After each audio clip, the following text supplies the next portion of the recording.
Daily. Taste the Daily. Holidays nale adu namma GT Holidays da South India's #1 travel brand. Hello సప్తగి గారు, welcome to Galatta Telugu. ఎలా ఉన్నారు? నేను super, మీరు? Super. 20 years అయిపోయింది కదా, అంటే వచ్చి హైదరాబాద్ వచ్చి ఒక 20 years అయిపోయిందా? ఈజీగా అయిపోయింది. ఎట్లా ఉండేది journey? Amazing, no doubt, successful గా.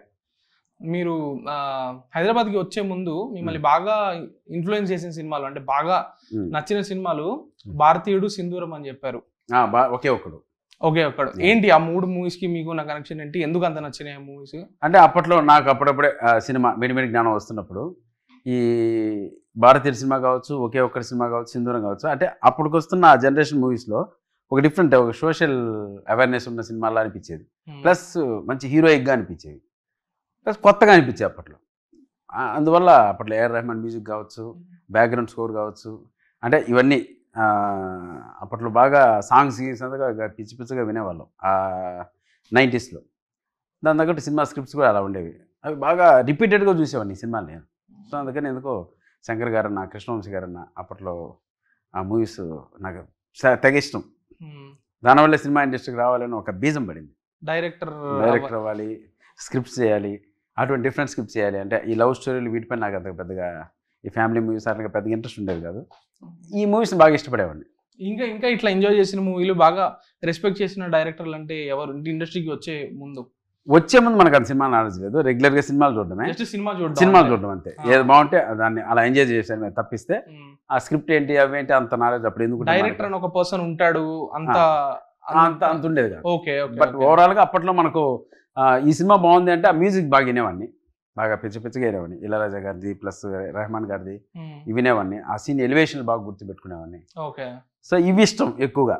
ఆ సీన్కి బ్యాక్గ్రౌండ్ స్కోర్ ఏమొస్తుంది, ఇది బాగా ఉండడం వల్ల వాటిపైన ప్రత్యేకమైన ఇది ఇంట్రెస్ట్. ఓకే, మరి డైరెక్టర్ ఎందుకు అవ్వాలనుకున్నారు? అదే వీటి వల్ల, అంటే ఇప్పుడు అప్పుడు వస్తున్న సినిమాల్లో ఇది డిఫరెంట్గా ఉండేది. ఓకే, స్క్రిప్ట్స్ పరంగా రెగ్యులర్గా లవ్ స్టోరీస్, ఇలా ఫ్యామిలీ డ్రామాలు అలా ఉండేవి కదా అప్పుడు. కథలు చెప్పాలని.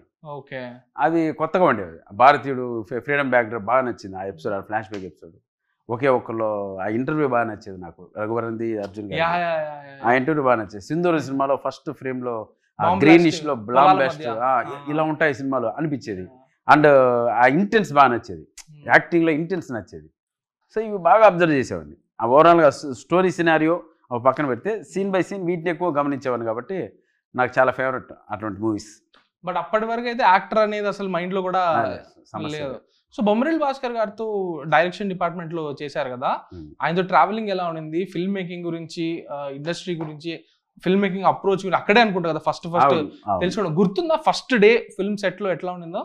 100%. ఫస్ట్ డే అంటే కెమెరాలు ఎలా ఉంటాయి, స్క్రిప్ట్స్ అంతకుముందు ఇలా వర్క్ చేస్తారు, షూటింగ్ స్పాట్ ఇలా ఉంటుంది, ఆర్టిస్టులు ఇలా ఉంటారు, ఇలా కాల్ షీట్లు ఇలా ఉంటాయి, ఇలా చేయాలి వర్క్ అనేది అంతకుముందు అంతా వినడమే తప్పిస్తే, అక్కడక్కడ చూడడమే తప్పిస్తే, ఫస్ట్ టైం నేను వర్క్ చేస్తున్న అసిస్టెంట్ డైరెక్టర్ సినిమా ఇలా ఉంటుంది అనేదానికి అవన్నీ గొప్ప ఎగ్జాంపుల్స్. పడ్డమే ఒక గొప్ప బ్యానర్లో, ఈ ఎస్విసి బ్యానర్లో పడ్డం, సినిమా అనేదానికి ఒక అర్థం తెలిసింది మనకు. నాలెడ్జ్, స్క్రిప్ట్ నాలెడ్జ్ లేకపోయినా వర్కింగ్ స్టైల్ ఎలా ఉంటుందో తెలిసింది. అప్పట్లో ఆ మూవీస్కి అంతా నేను ఆ స్క్రిప్ట్స్ కరెక్ట్గా మనం వర్క్ చేయలేకపోయినా వర్కింగ్ స్టైల్ పైన ఎక్కువ ఫోకస్ చేసేవాడిని. సో ఇలా ఉంటుంది, ఇలా ఉంటుంది, వీటి గురించి అవగాహన పెంచుకునేవాడిని. సో సెట్ మీద ఎక్కువ ఇన్వాల్వ్ రైటింగ్ కంటే కూడా. ఎందుకంటే అది కొత్త మనకు లోకం కదా. ఫస్ట్ టైం అటు ఒక ఊరి నుంచి వచ్చిన తర్వాత దీనిపైన ఎక్కువ ఫోకస్ ఉండేది. ఈ అంబియన్స్ ఏంటి, ఎలా ఇంతమందిని ఎలా డీల్ చేస్తున్నారు, వీటిపైన ఎక్కువ ఉండేది. అలా జరిగేది. So first set was Bommarillu. దాని బిఫోర్ ఫిల్మ్ అరవింద్ కూడా పనిచేశాను నేను. శేఖర్ సూరి గారి అది ఫస్ట్. తర్వాతది ఏం నేర్చుకున్నారు శేఖర్ సూరి గారి దగ్గర నుంచి, బొమ్మరిల్లు భాస్కర్ గారి దగ్గర నుంచి? శేఖర్ సూరి గారి దగ్గర నేర్చుకుంది ఏంటంటే ఆయన టెక్నికల్ గా షార్ట్స్ ఎక్కువ తీస్తారు, ఇక్కడ షార్ట్స్ ఉండవు. నాకు బొమ్మరిల్లు షార్ట్స్ ఉండవు. షార్ట్స్ ఉండవు మీన్స్ అంటే అక్కడ బిల్డప్లు ఎక్కువ ఉంటాయి కదా. ఈ ఫిల్మ్ అరవింద్ అనేది ఒక థ్రిల్లర్కి ఏం కావాలి, నెంబర్ ఆఫ్ షార్ట్స్ కావాలి. ఇక్కడ మనకు స్టోరీ చెప్పాలి, ఒక ఫ్యామిలీ స్టోరీ చెప్పాల్సినప్పుడు దానికి ఎంత కావాలో అంతే పెట్టి తీసుకునేంత ఒక ప్రెజెన్స్ ఉండేది, అక్కడ బిల్డప్ ఉండేది. ఇవి రెండింటికి కాంట్రవర్సీ మూవీస్ నాకు అవి రెండు. దాంతో నాకు వర్కింగ్ ఎక్స్పీరియన్స్ బాగా వచ్చింది ఆ 2 సినిమాలకి. ఓకే, సో అది మీకు యాక్టర్గా ఎట్లా హెల్ప్ అయింది సార్? అది యాక్సిడెంటల్గా జరిగింది బాస్. అది మనం పరుగు సినిమా, బొమ్మరిల్లి సినిమాలో చిన్న సీన్ చేశాను జెనీలియాతో కలిసి. అది సెంటిమెంటల్గా అది 175 days ఒక క్లాసిక్గా మిగిలింది బొమ్మరిల్లు. దాని తర్వాత బొమ్మరిల్లు భాస్కర్ గారు పిలిచి ఈ సినిమాలో కూడా క్యారెక్టర్ చేయాలి, బాగుంటుంది, కొత్త క్యారెక్టర్లో ఉంటుందని నన్ను ఒప్పించి ఆ సినిమాలో చేయించారు. సో దాంతో అలాగే కంటిన్యూ నా బాడీ లాంగ్వేజ్, నా లాంగ్వేజ్ ఇవన్నీ కొంచెం డిఫరెంట్గా ఉండడంతో ఆపర్చునిటీ గ్రాప్ చేసింది. సో ఈ మధ్య మీరు రాసుకుంటూ ఉండేవాళ్ళ మధ్యలో ఇది జరిగేటప్పుడు? రాసుకుంటూ ఉండేవాడిని. అది పిచ్ చేయడము, ఇంకా డైరెక్షన్ వైపు మీకు టైం దొరకలేదా? ఏమైంది? టైం దొరకలేదు అంతే, ఇంకా అటువైపు ఆలోచించేంత టైం దొరకలేదు నాకు. ఎందుకంటే ఇటు సైడ్ ఇమ్మీడియట్గా ప్రేమగత చిత్రం, వెంకటాద్రి ఎక్స్ప్రెస్ ఇవన్నీ బ్యాక్ టు బ్యాక్ పడడంతో అసలు అటువైపుగా చూడాల్సిన రాలేదు, అంత బిజీ అయిపోయాను. Nice nice. అండ్ మీరు ఒక ఐ థింక్ సప్తగిరి LLB వచ్చినప్పుడు ఒక ఇంటర్వ్యూలో చెప్పారు దట్ ఒక అసిస్టెంట్ డైరెక్టర్గా నన్ను నేను చూసుకుంటుంటే నాకే కమెడియన్ కింద సాటిస్ఫాక్షన్ రాలేదు, ప్రతి సినిమాలో ఒకేలాగా చేస్తున్నట్టు నాకు అనిపించింది అని చెప్పి. అది ఎప్పుడు అనిపించింది అండ్ దాన్ని బ్రేక్ చేయడానికి మీరు ఏం చేశారు? చిత్రం అయిన తర్వాత ఒక 6-7 years నాన్ స్టాప్గా మూవీస్ చేసాం. ఒక 4 years 5 years దాకా నాన్ స్టాప్. అంటే ఆ ప్రేమగత చిత్రం అనేది అంతలా నాటుకుపోయినటువంటి క్యారెక్టర్, అందరు జనాల్లో కావచ్చు, పిల్లల్లో కావచ్చు. దీన్ని బేస్ చేసుకొని నాకు నెక్స్ట్ వచ్చిన క్యారెక్టర్లన్నీ కూడా దానిపైనే ఉండేవి. అంటే అలా భయపడాలి, అలా భయపడాలి, అలా భయపడాలి, అలా భయపడాలి, అరే ఇంకో వేరియేషన్ మనం చేయగలం, మనలో వేరేది ఉంది అనే అంత ఆలోచించుకునే స్థాయి నాకు లేదు. అటువంటి క్యారెక్టర్లు ఇస్తే నాకు వద్దు, నేను ఈ క్యారెక్టర్ చేయని స్థాయి కూడా అప్పుడు నాకు లేదు. ఎందుకు నో చెప్పడానికి? ఎందుకు మనకు అంత మెచ్యూరిటీ ఉన్నది అప్పుడు ఆ స్టేజ్లో. ఫస్ట్ ఇంకోటి ఏంటంటే ఏదైనా నిజమాపదం, అప్పట్లో సినిమా చేస్తుంటే ఎర్న్ చేస్తున్నాం, ఫస్ట్ డబ్బులు వస్తున్నాయి, ఫస్ట్ మనకు లేనిది అది. సో ప్రశాంతంగా జీవితం గడుస్తుంది, కొంచెం ఎర్న్ చేసుకుంటున్నాం, వీటిపైన క్యారెక్టర్స్ వస్తున్నాయి, సినిమాలో కనపడుతున్నాం, వీటిపైన ఫోకస్ ఎక్కువ ఉంటుంది. అంతేగాని మనల గురించి మనల్ని ఆలోచించేంత స్థాయి మనకు ఉండదు అప్పుడు, ఎందుకంటే ఫస్ట్ సక్సెస్ అది. సో కాబట్టి ఆ ఫ్లో ఎంతవరకు జరుగుతుందో జరగనివ్వండి అని చెప్పి దాన్ని కంటిన్యూ చేశాం. అది ఏ పాయింట్లో మీకు ఇంక సరే ఇది ఇంకా ఆపాలి అనిపించింది ఎప్పుడు సార్? సప్తగిరి ఎక్స్ప్రెస్ కథ నేను చూసినప్పుడు, అంటే త్రిడాన్ పోలీస్ అనే ఒక రీమేక్ తమిళ మూవీ నేను చూసినప్పుడు, అది నాకు దగ్గరగా రిలేటెడ్గా ఆ కథ ఉన్నప్పుడు, నాన్నగారి రిలేషన్, ఆ ఎమోషన్, ఆ సాంగ్ కూడా ఎంత పెద్ద హిట్ అయింది, వెలుగు చీకట్లో.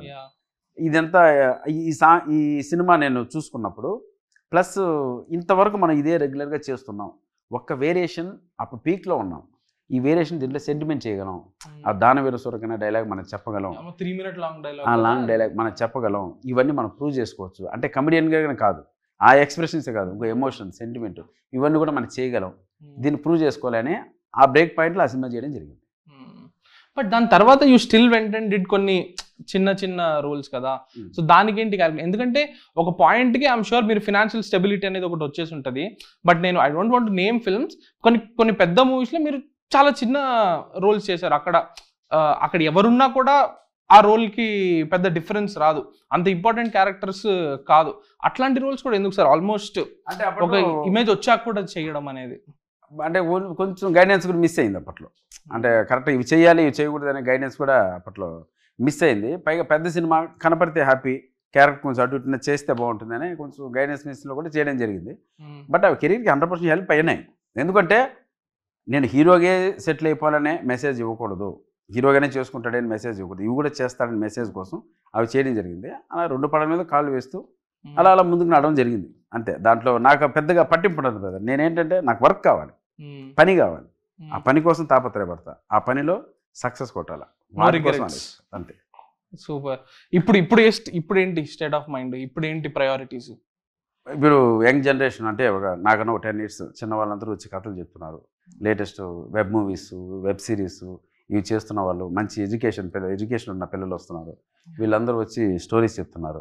సార్ ఇలా ఉంటుంది అంటే వాళ్ళందరికీ స్కూల్ డేస్లో, కాలేజ్ డేస్లో ఉన్నప్పుడు మన ఫేవరెట్ కమెడియన్ ఆ సినిమాలకి అన్నిటికీ వాళ్ళందరూ చిన్న మిమ్మల్ని ఇలా చూసాం, ఇప్పుడు ఇలా చూద్దాం, మీరు మాకు ఈ స్క్రిప్ట్ మీరు సరిపోతారు అని చెప్తుంటే చాలా హ్యాపీగా ఉంది. డన్, ఒక మంచి దారి దొరికింది, దీన్ని జాగ్రత్తగా ప్లాన్ చేసుకుందాం, చూద్దాం అనే ఒక మైండ్తోనే ముందుకు నడుస్తున్నాం. బట్ ఇప్పుడు వచ్చే రోల్స్ ఎలా ఉన్నాయి? ఒక 10 years ముందు వచ్చిన రోల్స్కి ఇప్పటికి వచ్చే రోల్స్కి మీకు తేడా కనిపిస్తుందా? ఇంకా రావాలి. ఇప్పుడు హీరోగానో లేకపోతే క్యారెక్టర్ గానో, అంటే మెర్లపాక గాంధీ గారు ఎప్పుడు మీకు కొంచెం డిఫరెంట్ రోల్స్ ఇస్తారు. మీరు ఇందాక అన్నారు కదా సప్తగిరి అంటే ప్రేమ కథా చిత్రంలో భయపడినట్టే చేయాలి, అట్లనే రియాక్ట్ అవ్వాలి అని, అలాంటివి ఉన్నాయి. బట్ అలాంటివి కాకుండా కొన్ని వేరే రోల్స్, ఇప్పుడు ఏక్మిని కథ అలాంటివి, ఏక్మిని కథ అలాంటివి చాలా తక్కువ వస్తున్నాయి. సర్టన్ డైరెక్షన్ నా ఫ్రెండ్స్ లాంటి వాళ్ళు వీళ్ళ డిఫరెంట్గా చూపిద్దామని ఆలోచిస్తున్నారు తప్ప ఇంకా అలాంటివి వస్తున్నాయి, మ్యాక్సిమం అలాంటివి వస్తున్నాయి. వాటిని నుంచి తప్పించుకునే ప్రయత్నం ఇలా ప్రూవ్ చేసుకుందాం, ప్రయత్నం చేద్దాం, గట్టిగా చేద్దామని. ఇప్పుడు మనం అవి కూడా చేయగలమని నమ్మాలి. ఇండస్ట్రీ నమ్మితే డెఫినెట్గా మనకు ఇప్పుడు ఒక రకంగా సీనియర్ కమెడియన్ అయినట్టే మనం. సో ఇప్పుడు సీనియర్ కమెడియన్ అయినప్పుడు ఒక క్యారెక్టర్ ఆర్టిస్ట్కి వెళ్ళామనుకోండి డెఫినెట్గా మళ్ళీ స్కోర్ చేస్తాం. అటువంటి క్యారెక్టర్ పడాలి. ఆ మెసేజ్ ఇస్తున్నా ఇప్పుడు అందరికీ, ప్రతి ఒక్క డైరెక్ట్గా అలా ఇస్తున్నా, అలా మార్చండి నన్ను మార్చండి అని అడుగుతున్నా. డెఫినెట్లీ సూన్ మంచి గుడ్ క్యారెక్టర్ ఆర్టిస్ట్ కనపడతాం. ఓకే ఓకే దీనికి ఏంటి సార్ స్టార్టింగ్ పాయింట్? ఏం లేదు దీనికి అదే ఈ కథ Lohith and dialogues Akhil Varma, director Abhilash Reddy, వీళ్ళు ముగ్గురు నన్ను అప్రోచ్ అయిన విధానం నాకు బాగా నచ్చింది. ముగ్గురు కలిసి అప్రోచ్ అయ్యారు. డైరెక్టర్ వచ్చి వాళ్ళిద్దరి దగ్గర నాకు స్టోరీ చెప్పించారు. స్టోరీ చెప్తున్నప్పుడు అఖిల్ రాసిన డైలాగ్స్ బాగా ఇంప్రెస్ చేశాయి. అంటే ఇప్పుడు నేటికి ట్రెండ్కి తగ్గట్టు ఉన్నాయి. అది వాటిని మనం ఎక్కువ మాట్లాడలేం. అంటే మాట్లాడలేం మీన్స్ ఇది బాగుంటుంది చెప్పలేం, ఎందుకంటే ఈ ట్రెండ్కి తగ్గట్టు రాస్తున్నారు వాళ్ళు. దాన్ని ఇటువంటి సినిమాలకు కనపడితే మనం కూడా వర్కౌట్ అవ్వచ్చు అనే ఒక కాన్ఫిడెంట్తో కేవలం మొత్తం వాళ్ళకి అప్పచెప్పేశాను. ఆ యంగ్ జనరేషన్కి వదిలేశాను. ఇట్లా అన్న మేము చేస్తాం అంటే వాళ్ళు నమ్మి వదిలేస్తేనే నాకు ఈ సినిమా వచ్చింది. ఇప్పుడు వెయిటింగ్ 100% సినిమా కూడా ఫుల్ సాటిస్ఫై, రిజల్ట్ కూడా పాజిటివ్గా వస్తుంది. సో జనరల్గా మీరు కామెడీ చేసేటప్పుడు ఎంత ఇన్పుట్ మీది ఉండేది, ఎంత డైరెక్టర్ది ఉండేది? ఇప్పుడు అంటే వి యూస్ టు హియర్ దాట్ ఇప్పుడు తమిళ్లో వడివేల్ గారు లాంటి వాళ్ళు ఉన్నారు కదా, ఆయనకంటూ ఒక సెపరేట్ రైటింగ్ టీం ఉండేదంట. మరి తెలుగులో ఎట్లా ఫాలో అవుతారో నాకు తెలియదు. సో మీరు కామెడీ చేసేటప్పుడు అది ఎట్లా జరిగేది ఆ కొలాబరేషన్? ఆన్ స్పాట్ సీన్ చెప్పిన తర్వాత మనల్ని డిస్కషన్లో కూర్చోబెట్టి ఏదన్నా డెవలప్ చేయగలరా మీరు అని అడిగితే డెఫినెట్గా మన ఇన్పుట్స్ మనం ఇస్తాం. ఆ సీన్ని బట్టి, ఆ సిచ్యువేషన్ని బట్టి. అది if it is okay go forward, లేదంటే వద్దులేండి అంటే వద్దు, అంతే. ఇదే జరుగుతుంది డిస్కషన్ ఎక్కడైనా. కొంతమంది డైరెక్టర్ మీరు బ్రదర్ మనం ఇదే యాస్టిక్ ఇచ్చేద్దాం, డన్. అలా ఒక ఫ్రెండ్లీ నేచర్లో జరిగే డెవలప్మెంట్స్ ఉంటాయి, అంతే. ఓకే, ఆ కాన్వర్సేషన్స్ ఎక్కువ ఏ సినిమాలకి జరిగాయి? లైక్ మంచి ఫ్రీడమ్ ఉన్న? నాకు మారుతేనే దగ్గర ఎప్పుడు ఫ్రీడమ్, మారుతేనే దగ్గర ఆల్మోస్ట్ ఎప్పుడు ఫ్రీడమ్ ఉంటుంది. ఇలా చేద్దాం మాట్లాడుకొని జనరల్ లాంగ్వేజ్ ఏది మాట్లాడతారు బయట ఆ లాంగ్వేజ్లో మాట్లాడుకొని చేసిన సినిమాలు అవన్నీ. ఏది ప్రేమ చిత్రం కావచ్చు, లవర్స్ కావచ్చు. ఆ తర్వాత గాంధీ దగ్గర కూడా కొంచెం ఫ్రీడమ్ ఉంటుంది నాకు. అతని డైలాగ్ని అలాగే పట్టుకుంటూనే కొద్దిగా నా స్టైల్లో చెప్పనే ఫ్రీడమ్ ఉంటుంది. సో అందుకే అవన్నీ లైఫ్ లాంగ్ అట్లా కొంచెం ఇంతవరకు నిలబడి ఉన్నాయి. రాజుగారి గదిలో అట్నా అవన్నీ కూడా ఇప్పటివరకు వాడుతున్నారు. అంటే అది జనరల్ లాంగ్వేజ్ కాబట్టి వాడుతున్నారు. ఓకే ఓకే మీకు ఇప్పటివరకు మీ వర్క్ చేసిన మూవీస్ అన్నిట్లో మోస్ట్ సాటిస్ఫైయింగ్ మూవీస్ అంటే ఏంటి? మోస్ట్ సాటిస్ఫైయింగ్ రోల్స్ అంటే నాకు నో డౌట్ ప్రేమ చిత్రం అల్టిమేట్, ఇంకా అసలు లైఫ్ లాంగ్ అది చెప్పుకోవాల్సిన సినిమా. హీరోగా అయితే సప్తగిరి ఎల్ఎల్బి అయితే డెఫినెట్గా సెకండ్ హాఫ్ నాకు ఆ కోర్టు ఆర్గ్యుమెంట్స్ అయితే మాత్రం నేను చాలా బాగా ఇష్టపడతాను. సప్తగిరి ఎల్ఎల్బిలో ఏంటంటే నాకు ఇంట్రెస్టింగ్గా అనిపించింది, జాలీ ఎల్ఎల్బిలో కూడా ఆ క్యారెక్టర్ కి మాస్ ఉండదు. అవును, మీరు ఇక్కడ చేసినప్పుడు ఫార్మర్ అని ఒక యాంగిల్ పెట్టి దానికి స్లో మోషన్ షార్ట్స్, రైతుని కాపాడతారు నేను, అవన్నీ ఎవరి ఇన్పుట్స్ అవి? అవన్నీ టోటల్ అందరూ డైరెక్టర్తో పాటు కూర్చొని చేసింది. చూసాము అది. ఎందుకంటే జాలీ ఎల్బి అనేది ఒక ఐకానిక్ మూవీ, అది అందరికీ గుర్తుండేటువంటి సినిమా. ఆ ప్రాబ్లం అనేది కూడా ఒక హిట్ అండ్ రన్ కేసు అనేది దేశవ్యాప్తంగా తెలిసినటువంటి కేసు. దాన్ని మనం తీసుకుంటున్నాం కదా అనేది అప్పట్లో ఏదో నాకు ఒక రైతుల గురించి ఒక పెద్ద ఉద్యమం ఏదో జరుగుతుంది ఇక్కడ పంజాబ్లోనే ఎక్కడో చాలా పెద్ద ఆ సిచ్యువేషన్. అందుకని దాన్ని ఇంక్లూడ్ చేయడం జరిగింది. అది వాళ్ళు భిక్షగాళ్ళు కాదు, ఏదో విత్తనాల కోసం ఇక్కడ పట్టణానికి వచ్చారు వాళ్ళు రైతులు అని అలా చెప్పి దాన్ని చేయడం జరిగింది. అది వర్కౌట్ అయిందా? అయింది. అది ఒరిజినల్ సినిమాలో కూడా అంత ఇంటెన్స్ గా. దానికి సప్తగిరి ఎల్ఎల్బికి బాటమ్ మై హార్ట్ చెప్తున్నా సపరేట్ ఫ్యాన్ బేస్ ఉంది, ఇంక్లూడ్ చిన్న పిల్లలతో సహా ఉంది. ఎందుకంటే రెగ్యులర్గా మా టీవీలో వేస్తుంటారు అది. అప్పుడు నాకు మంచి కాల్స్ వస్తుంటాయి. దానికి సపరేట్ ఫ్యాన్ బేస్ ఉంది. అది థియేటర్కి వెళ్ళి సక్సెస్ఫుల్ మూవీ అయినా అది? ఓకే, థియేటర్కి వెళ్ళి ఓకే. దాని తర్వాత మీరు హీరోగా ఒక సినిమా చేశాను, వజ్ర కవచధర గోవింద. అది అంతగా మనకు ఫ్లాప్ అయింది ఆ సినిమా. తర్వాత ఓటీటీ గూడు పుట్ట అని ఒకటి చేశాను జీటీవీ. ఇవి రెండు, ఒకటి ఓటీటీ చేశాను, ఒకటి థియేటర్ చేశాను. దాని తర్వాత నేను స్టాప్ చేశాను. స్టాప్ చేశాను. తర్వాత ఒక సినిమా స్టార్ట్ చేశాను కానీ అది కూడా ఆగిపోయింది కదా. 8 అనే సినిమా స్టార్ట్ చేశాను, థ్రిల్లర్ స్టార్ట్ చేసా, అది కూడా ఆగిపోయింది సినిమా. ఎందుకు? బికాస్ ఆఫ్ ఇంకా రకరకాల ప్రాబ్లమ్స్ అవన్నీ ఇప్పుడు ఎందుకు మనకి, దానివల్ల ఆగిపోయింది. అది సినిమా స్టాప్ అయింది. దాంతో ఇంకా మళ్ళీ కమెడియన్గా బాట పట్టా. అంతే, మనం అనుకున్నట్టు రాలేదు కథలు. ఎప్పుడైనా కథ చెప్పేటప్పుడు నన్ను ఇన్స్పైర్ చేసే విధంగా ఉండాలి, అరే ఈ సినిమా మనం వదులుకోకూడదు అని. అలా అనుకున్న సినిమా నాకు ఇది, Pelligani Prasad. After long time Akhil, Lohit, Abhilash Reddy వీళ్ళు ముగ్గురు కలిసి నాకు ఎక్స్ప్లెయిన్ చేసినప్పుడు అరే ఎట్టి పరిస్థితులు ఈ సినిమా మన జోన్లో వదులుకోకూడదని నాకు మారుతి అయినా సజెస్ట్ చేశాడు. ఈ సినిమా ఆయన ద్వారా వచ్చింది. ఈ సినిమా నాకు వచ్చింది, నేను దీన్ని జడ్జ్ చేయలేకపోయాను. నేను అప్పుడున్న కండిషన్లో జడ్జ్ చేయలేకపోయాను. అందుకని మారుతి అయినా చెప్పించాను. అక్కడ అప్రూవల్ తీసుకున్న తర్వాత మన సెట్కి వెళ్ళాం. జడ్జ్ చేయలేకపోవడం అంటే ఎలా సార్? అంటే ఇది అదే సప్తగిరి, ఎల్ఎల్బి, ఎక్స్ప్రెస్ ఈ సినిమాలు చేశాను కదా, ఒక కమర్షియల్ మైండ్లో ఉండిపోయాను. అంటే ఓహో ఈ ప్రాబ్లం నేను మీరు ఫస్ట్లో క్వశ్చన్ అడిగారు కదా, భారతీయుడు ఒకే ఒక్కడు ఎందుకు చేశారు, మీకు ఎందుకు ఇష్టం అంటే ఆ రెఫరెన్స్ ఇక్కడ కనపడుతుంది. ఎక్కడ సప్తగిరి, ఎల్ఎల్బి కనపడుతుంది. అలా సోషల్ కాజ్ ఉన్నాయని అట్లా. అందుకే నాకు ఆ సినిమా అంటే ఇష్టం. నేను ఆ మైండ్లో ఉండేవాడిని. సప్తగిరి, ఎల్ఎల్బి, ఎక్స్ప్రెస్ తర్వాత ఇట్లా ఒక కమర్షియల్ మైండ్లో ఉండేవాడిని. ఇలా పెద్ద ప్రాబ్లం సాల్వ్ చేయాలా ఇలా ఉండేవాడిని. అప్పుడు వీళ్ళు వచ్చి నాకు సాఫ్ట్గా ఒక కథ చెప్తున్నప్పుడు నవ్వు వస్తుంది, కానీ మనం ఏదో మిస్ అయిపోతామేమో అని నాకు ఒకటి ఉండేది. దెన్ అప్పుడు కొంతమంది పెద్దల నిర్ణయం తీసుకున్న తర్వాత వీళ్ళకి చెప్పిస్తే బాగున్నాం, మనం ఏదో ఒక ఇదనుకొని ఒక భ్రమలో ఉండిపోతే తప్పు అని అప్పుడు మారుతి అన్నకు చెప్పిస్తే కరెక్ట్ గైడెన్స్. ఫస్ట్ ఒకటేమాట, కళ్ళు మూసుకొని షూటింగ్ డేట్స్ తీసుకొని షూటింగ్కి వెళ్ళిపోన్నారు. ఫస్ట్ ఆ సినిమా కంప్లీట్ చేసి ఫస్ట్ కాపీ తీసుకొని నా దగ్గర రా అన్నారు. డైరెక్ట్ ఫస్ట్ కాపీ తీసుకొని అన్న దగ్గరికి వెళ్ళా. ఇంట్లో హోమ్ థియేటర్లో వేసా, చూశాడు. సూపర్ ఉంది సినిమా, వర్కౌట్ అయింది ఈ సినిమా. నేను చెప్పిన మాట నీకు నిజమవుతుంది. ఈ సినిమాని నువ్వు ఎస్విసి బ్యానర్లో రాజుగారికి చూపించి అక్కడే రిలీజ్ చేసుకో. అది ఎంత కష్టపడితో ఏం చేస్తాం వాళ్ళకి చూపించాలి, చూపించి తీరాలి అని చెప్పారు. సో ఇంక ఫిక్స్ అయిపోయి అనిల్ రాపుడి ఫ్రెండ్ ద్వారా అక్కడికి వెళ్ళి చూపించి అనిల్ హెల్ప్తో ఎస్విసిలో రిలీజ్ అవుతుంది. ఏంటి వాళ్ళ రియాక్షన్ ఏంటి మూవీ చూసాక? సూపర్. వాళ్ళు అసలు శిరీష్ అన్న ఒకటే చెప్పాడు, షో వెయ్యి, ఒక 15 minutes నీకు టైం, నాకు నచ్చకపోతే నీకు చెప్పి బయటకు వచ్చేస్తా, ప్లీజ్ దయచేసి టైం వేస్ట్ చేయదు డన్ అంటే 2.5 hours చూసి తర్వాత మాతో ఒక 10 నిమిషాలు మాట్లాడి ఈ సినిమా మనం చేస్తున్నాం రాసార్ గురు చూపించని చెప్పి వెళ్ళారు. నైస్.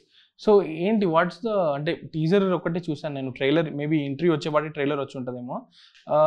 డౌరీ రిలేటెడ్, డౌరీస్ వల్ల ఇతనికి డౌరీ అనేది సీరియస్ మ్యాటర్, దాన్ని ఫన్గా చెప్పడం జరిగింది.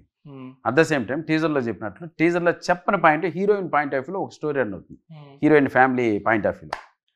అది మనకు ఫన్ బ్లాస్ట్ ఉంటుంది, ష్యూర్గా అవుతుంది, పక్కా అవుతుంది. అది నో డౌట్. అంతే, ఒక్క ఫైట్ లేకుండా ఒక 40 సీన్లు నవ్వించడం అనేది మనకు సేమ్ ఆ ఒక్క దీంతో చేసాం ఈ సినిమా. అండ్ ఆ మెసేజ్ అనేది అది ఎలా ఉండబోతుంది అంటే, ఇప్పుడు జనాలకి మెసేజ్ కూడా ఇచ్చేస్తే మాకు తెలిసి మెసేజ్ ఇవ్వకండి అనే జోన్ లో ఉంటారు. అసలు మేము కూడా అదే జోన్ లో ఉంటాం, మేము ఇచ్చినా మీరు తీసుకోరు కాబట్టి మిమ్మల్ని నవ్విస్తే చాలు అని నవ్వించడం జరిగింది. అండర్లైన్ ఒక చిన్న స్టోరీ అనేది గట్టిగా పట్టుకున్నారు. ఒక 2 family, hero family, heroine family, ఒక ఊర్లో 2 ఇళ్ళ మధ్య జరిగే కథ. మీకు మ్యారేజ్ మీద ఒక డిఫరెంట్ ఒపీనియన్ ఉందని నేను విన్నాను. ఫిల్మ్ ఇండస్ట్రీ మ్యారేజ్ అది మీ నుంచి వస్తే బాగుంటుంది అట్లా ఏం లేదు. అమ్మాయి నచ్చాలి, ఏమవుతుందా, మనకు డబ్బు గిబ్బు అది ఇంపార్టెంట్ కాదు, మన మెంటాలిటీ తగ్గట్టు ఉండాలి. పైగా నేను ప్యూర్ వెజిటేరియన్, సో వెజిటేరియన్ ఇవన్నీ ఉన్నాయి నాకు. సో దానికి కొంచెం రిలేటెడ్ దగ్గరగా ఉంటే కొంచెం హ్యాపీ ఫీల్ అవుతా, అంతే తప్పిస్తే అలా అని కాదు. అంటే ఫినాన్షియల్ స్టెబిలిటీ లేకుండా పెళ్లి చేసుకోకూడదు అని ఒక స్ట్రాంగ్ బిలీఫ్ ఒకటి ఉంది మీకు అని. అంతే కదా, అది మనకు వచ్చాము, అది నిజమే కదా. ఇప్పుడు నేను పెళ్లి చేసుకున్న తర్వాత నేను ఒకడైతే కష్టపడగలను, నేను ఒకడైతే ఎలాగైనా బతకగలను. వచ్చేవాళ్ళు ఎందుకు కష్టపడాలి? అమ్మాయి బ్రహ్మాండంగా బతకగలగా మన ఎవరికి వచ్చినప్పుడు. సో నేను అది 100% ఉంది నాకు, అది వచ్చినప్పుడే చేసుకుంటా. ఇప్పుడు వచ్చేసి ఉండాలి కదా, అదే ఇప్పుడు వచ్చింది భగవంతుడి దేవలో ఉంది హ్యాపీగా. బట్ అదే అందుకోసమే చూస్తున్నా, చూడాలి. God bless. Okay, super. పిల్లలు నువ్వు చూడు, చూడు తిరుగు అన్న అడిగి తెలిసిన వాళ్ళు అయితే చెప్తా. సో ఏంటి నెక్స్ట్ ఏంటి? నెక్స్ట్ ఏముంది బ్రదర్, 21st కోసం వెయిటింగ్. తర్వాత మంచి స్క్రిప్ట్స్ ఉన్నాయి. మన వాళ్ళే ఈసారి నాతో హర్రర్ సినిమా ప్లాన్ చేశారు. ఓకే, ఈ టీమే. మీరు హర్రర్ మూవీ ఒకటి వచ్చింది రీసెంట్ గా, ఏది మీరు పేరు నేను చూసా సినిమా, భవనం. కాదు, అలా కాదు, ఈ స్టాండర్డ్స్ వేరు, అది కాదు. అదే సడన్ గా గుర్తు చేసి థియేటర్ చూసా. వద్దు ఇంటర్వెల్ లో వెళ్ళిపోదాం అనుకుంటుంటే ఇంటర్వెల్ రాలేదా? అంతవరకు కూర్చున్నప్పుడు కూడా గ్రేట్. సరే ఓకే, సరే దాని గురించి డిస్కషన్ ఎందుకు కానీ, బట్ ఈ టీం చెప్పిన ఇదే ఈ స్టాండర్డ్స్ తో చెప్పిన ఒక స్టోరీ ఒకటి చెప్పారు వీళ్ళు. సరే 21st తర్వాత నిర్ణయం తీసుకొని ముందుకు వెళ్దాం. నా నుంచి హర్రర్ మూవీ వచ్చిందంటే డెఫినెట్ గా అదొక అటెన్షన్ ఉంటుంది కాబట్టి వాళ్ళు అది ప్లాన్ చేస్తున్నారు. గాడ్ బ్లెస్, అన్ని మంచి జరగాలి. సూపర్, అన్ని మంచి జరగాలని కోరుకుంటూ thank you so much. All the very best sir. Right. Taste Daily. Taste the Daily. Holidays nale adu namma GT Holidays da, South India's #1 travel brand.